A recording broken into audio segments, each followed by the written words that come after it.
Previously, we looked at the integral test, which connected the integral to the series. And not surprisingly, because we had the direct comparison test and limit comparison test for integrals, those also move on over to series as well. Let's look at the direct comparison test first. This says really the exact same thing that our direct comparison test said for integrals. We've got these three series. They've written it a little bit different than they did for the functions, but the idea is the a sub n here, that's going to be a series we're wanting to say something about. We're either going to have it be bigger than the terms of some divergent or smaller than the terms of some convergent. And that's what we're saying in these two conclusions. If our if the bigger terms are convergent, then the series of the smaller terms are convergent. And likewise, if the smaller ones diverge, then the bigger one does. So let's just see how that argument works. Let's look at one first of all.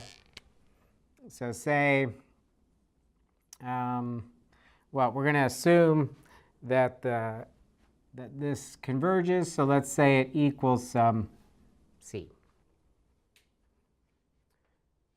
So let's let S sub k be the partial sums of this series.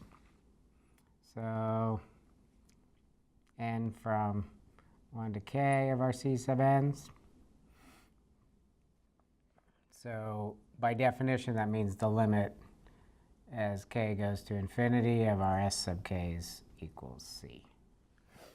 So we've got this convergence series, and it converges to c, and we're going to be calling the partial sums of that S sub k.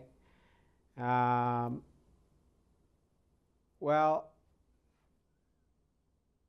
what about the a sub n's? Let's look at the partial sums of the a sub n's. So let's let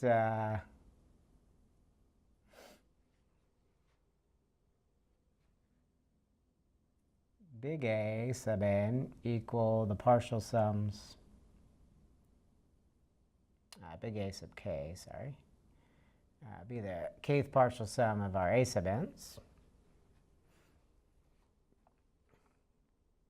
Well, what do we know about this sequence of partial sums? Well, all of the terms here are non-negative, right? That's in our statement here. We're looking at non-negative terms.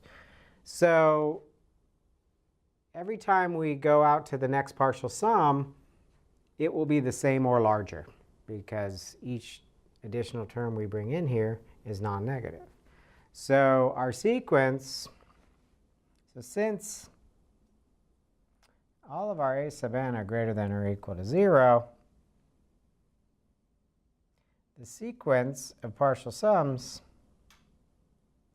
is non-decreasing.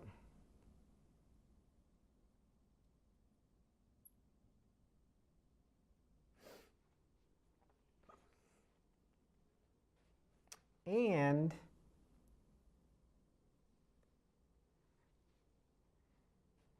all of our terms, a sub n's are less than our c sub n's, and that series converges to c. So this sequence of partial sums is bounded above.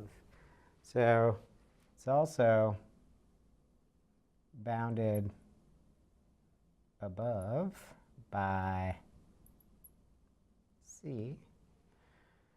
So let's think about what we have. The partial sums of this series are non-decreasing or monotonic, bounded above. And we had a theorem about this. When you have these monotonic bounded sequences, those sequences converge.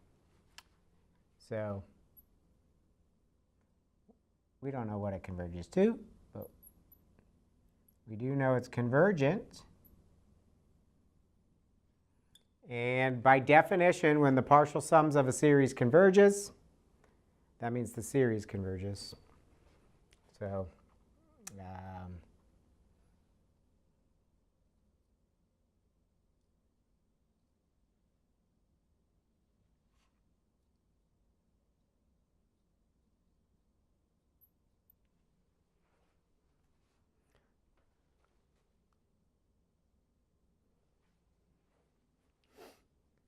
Okay, so by showing that the partial sums here were non-decreasing, and since all the terms are less than the CNs, we know that this sum has to operate as a upper bound. So we know that that series converges because its partial sums must converge. And then on the reverse side, for 2,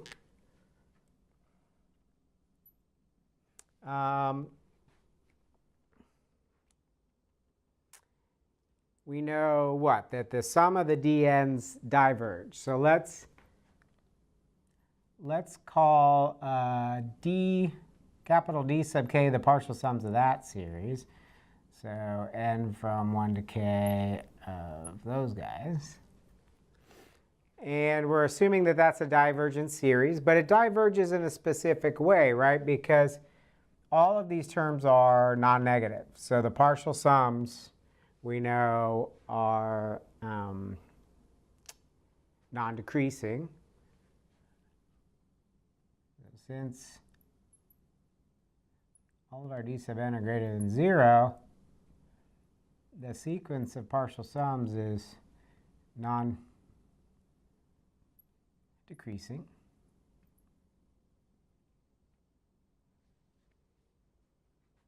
But it diverges because that's our presumption here, is that that series diverges. So that must mean that the limit of our partial sums is infinity. It specifically diverges by going to infinity because it's just getting larger and larger and larger. Sometimes could be constant, but assuming there's no zeros in there, it's going to be strictly increasing. Well, what does that mean for our series of ANs? Well, every partial sum, if we look back, the ANs are all bigger than the DNs. So since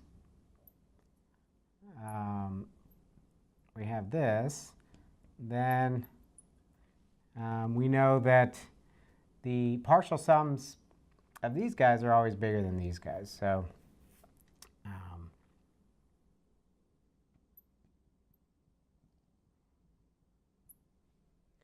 so what do we have? We have a sequence here that's going to infinity.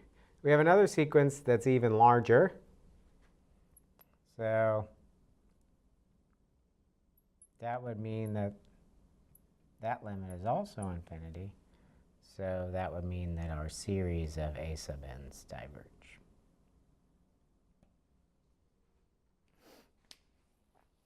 Okay.